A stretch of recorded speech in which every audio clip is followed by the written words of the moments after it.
Hi guys, welcome to Nerdbuzz, and this is going to be my spoiler review for episode 5 of season 7 for Game of Thrones. Spoilers ahead, we'll be spoiling a lot of stuff throughout this entire video, so make sure you've checked out the episode first. Jaime and Bronn are alive, as I knew they would be. There's no way in hell they're just going to kill them off randomly like that. They popped up out just away from the battle, and then we kind of go to what's left of the Lannisters, the Lannister army, including Randall, Tarly and Dick on his son, which is obviously Sam's family. She gives all these guys the option, kneel or die. And it's the first time, one of the first times we've seen her being quite abrupt, really. A little bit kind of, this is maybe a step too far type character. And the two of them refuse to kneel, and she gets Drogon to burn them alive in front of everybody else, and the rest of them kneel for her. It's a little bit abrupt, especially the fact that she's wiping out the line, obviously apart from Sam. So it makes the character a little bit more uneasy. I'm not too, it's showing that she might be a little bit more unpredictable for the rest of this season. Jon touching a dragon. Awesome. So awesome. She comes back from the battle, lands right in front of him, and then Drogon gets right up in his face. He takes his glove off, he touches him. They have a moment together. You see that kind of flicker of ice and fire inside the dragon's eye very, very quickly. And you can see him kind of bonding with Jon. And then she gets off and the dragon flies away, and they have a little bit of conversation. And it was an awesome moment. It was so cool. The main gist of this episode is potentially putting this war on hold to prove that these White Walkers and these Whites exist, and to fight that war. The basic gist of the idea is to convince Cersei to stop the war for the moment. They'll prove to her that the White Walkers and the Whites and the undead army exist by capturing one and bringing it to her. And then obviously they all have to band together and destroy the White Walkers. So this is kind of the focal point of this episode, which sends our characters off in different places. Jorah comes back as well. Jorah's back in the fold with Daenerys now, and that was a lovely moment to see them together again, but he's soon off again. So Tyrion and Davos, they go to King's Landing in a secret entrance so he can have an audience with Jaime, and you can see the anger in Jaime's eyes. Obviously he's pissed off. They kind of have a little bit of tension here and there, and he's basically saying, this is the idea, we're going to try and convince Cersei to prove that these things exist, we can fight the White Walkers, blah blah blah, and he says we will bring proof. And as they're leaving as well, Davos goes to Flea Bottom. We know what's in Flea Bottom, correct? Gendry is back, awesome, all grown up, looks a lot like Christian Bale, to be honest, I think. He's back in the fold with a warhammer as well, just like his dad, which is so awesome.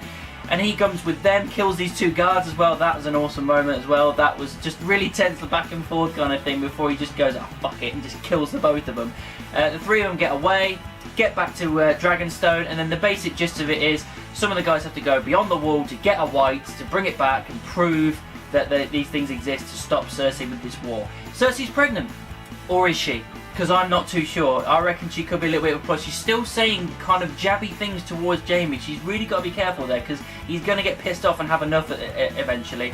But she says she's pregnant, so I don't know what's going to happen there. I didn't see it coming. Didn't see her becoming pregnant. So that is going to make it difficult for Jaime to kill her when he knows he's going to be killing his only child at the same time. So, and I don't really see this panning out over a 9-month stretch, to be honest. And in giving birth, I don't think that kid's going to see the light of day. The whole thing at Winterfell, tension between Sansa and Arya. Arya's not happy with the way that Sansa's really doing things at the moment, and she's kind of basically saying you kind of like the power and all this kind of stuff, and she's not happy. Then she's following Littlefinger around with him being slimy. Again, I'm really uneasy whenever he's on screen, and he follows her.